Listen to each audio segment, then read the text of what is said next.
Заштеда од намалените цени на производите, анкетираните граѓани на терен се уште не почувствувале. Според нив цените не треба да растат, па од тоа тие да очекуваат намалување, туку треба да бидат како што велат и тие, исти како порано. Велат дека надеж секогаш мора да имаат, па затоа очекуваат во следниот период вистинско намалување на цените.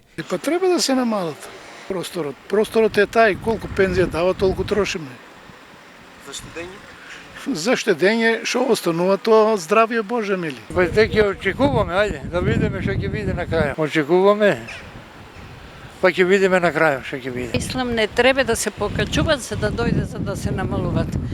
Се знае квотата на пензионери, на постари луѓе, колку примања имат, колку пенсии, и сега во еден ден, еден месец 200 динара се дал, а другиот месец 250.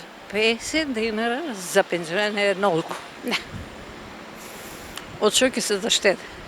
Качат ги цените за истите артикли. Дури ќе се помислиш другиот месец треба помалку да земам да се уклопам, а стар човек, како пензионер, мисли денес за утре немој да се покача докато сум жив тука одина. Па нема заштети, тоа е слабо. Се исто. Се како што беше.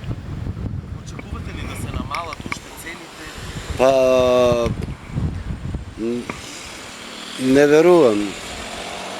Не верувам, може ќе ги пуштат, ама негде ги пуштат, негде пак ги дигат.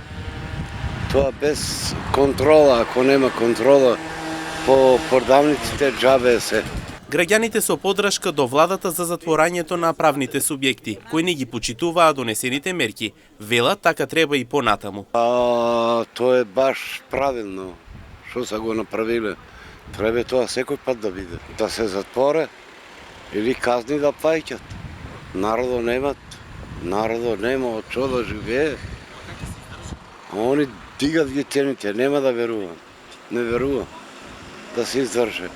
Има многу сиромаси луѓе што... Според последните изјави на премиерот Мицкоски, намалувањето на трошоците се очекува овој месец споредбено со февруари, бидејќи тие како влада работат жестоко на случајот. Досега затворени 8 правни субјекти, од кои една аптека, 3 маркети и 4 увозници на зеленчук и овошје.